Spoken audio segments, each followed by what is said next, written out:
당신에게 들려주는 기이한 이야기. 오탑시 더 호러 라디오.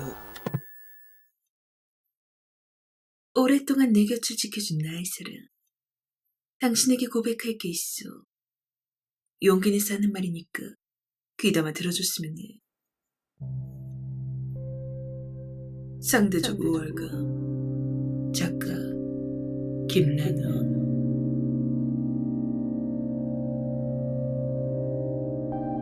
오랜만에 진지한 분위기로 이야기를 하려니까 상당히 긴장되네. 먼저 당신에게 정말 고맙고 미안하단 말을 하고 싶어. 내가 교통사고를 당했어. 다리 한쪽을 절단하고 좌절해 있는 동안 당신 혼자 우리 생계를 책임져 왔잖아. 그동안 얼마나 많은 고생을 했는지 나도 잘 알고 있어. 이런 말은 아무래도 부족하니까 이번엔 주제를 바꿔서 질문을 하나 할게. 당신은 사람이 행복해지기 위해서 가장 핵심적인 게 무엇이라고 생각해? 돈? 사랑? 건강? 가족? 모두 그럴듯한 대답이야. 분명히 그런 것들이 있다면 비교적 쉽게 행복에 다가설 수 있겠지. 하지만 그것들은 결코 근본적인 요소라고는 할 수 없어. 질문을 조금 바꿔서 다시 물어볼게. 그렇다면 사람이 불행해지는 요인은 과연 무엇일까? 방글라데시 같은 개발도상국 국민들이 오히려 평균 행복지수가 높다는 얘기가 있었지. 모두가 똑같이 못 살기 때문이라며 많이들 떠들어댔고, 그 조사 결과가 믿을만하든 그렇지 않든 중요한 건 상대적 박탈감이 불행으로 직결된다고 사람들이 인식한다는 거야. 그러면 이제 행복을 위해서는 무엇이 필요한지도 유추해볼 수 있겠지? 맞아. 상대적 우월감이야말로 우리가 행복하게 살아갈 수 있는 비결이야. 혹시 어릴 때 아프리카 대륙에서 기아로 죽어가는 아이들 사진을 보여주며 너희들은 저 모양으로 살지 않으니까 삶에 만족해야 하고 부모님에게 감사해야 해 라고 말하는 선생님이 있지 않았어? 그리고 반대로 그런 교육 방식은 차별을 불러일으킬 수 있기 때문에 자제해야 돼 라는 말을 하는 사람들도 있었을 거고, 그런 말을 해선 안 되는 것도 분명히 맞는 말이야. 자칫하면 다른 사람들로 하여금 상대적 박탈감을 느끼게 할 수 있고, 결과적으로 누군가가 도덕적으로 나보다 우월하다고 생각하게 만드는 계기가 될 수 있거든.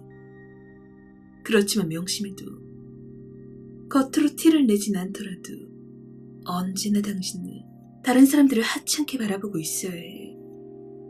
그러기 위해서는 아주 사소한 거라도 좋아. 아까 말했던 재산이든 아니면 직장이나 지식 수준, 하다못해 운동 능력이나 춤 실력 따위도 괜찮아. 웬만하면 한 가지 정도는 그 사람보단 나은 점이 있을 거야. 오직 거기에만 집중했어. 내가 너보다 좋은 사람이라는 생각을 갖도록 해. 뭔가 떨떠름한 표정인데? 어떤 사람이 완벽함 그 자체이거나 나보다 너무나 뛰어난 점이 있으면 어떡하냐고? 그럴 때는 멀리 떨어졌어. 다시는 마주칠 일을 만들지 않으면 돼. 나는 빌 게이츠가 아무리 돈이 많다고 해도 다른 세상 얘기처럼 들리는데 당신은 그렇지 않아? 원래 가까이 있는 사람일수록 중요한 법이거든. 당신이 나에게 늘 궁금해하던 두 가지가 있을 거야. 하나는 어떻게 그렇게 당당하고 자기애가 넘치냐는 거였어. 이 질문은 지금까지 한 얘기로 답이 되었겠지? 주위의 누구와 비교해도 내가 최고니까 자부심이 넘칠 수밖에 없지. 그리고 두 번째로는 내가 당신을 사랑하는 이유. 나는 당신의 질문에 한 번도 똑부러지게 대답한 적이 없었던 것 같아. 이 부분에서도 내 얘기가 답이 될 수 있을 것 같은데 잘 모르겠다고? 솔직히 당신 나보다 잘난 게 하나도 없잖아.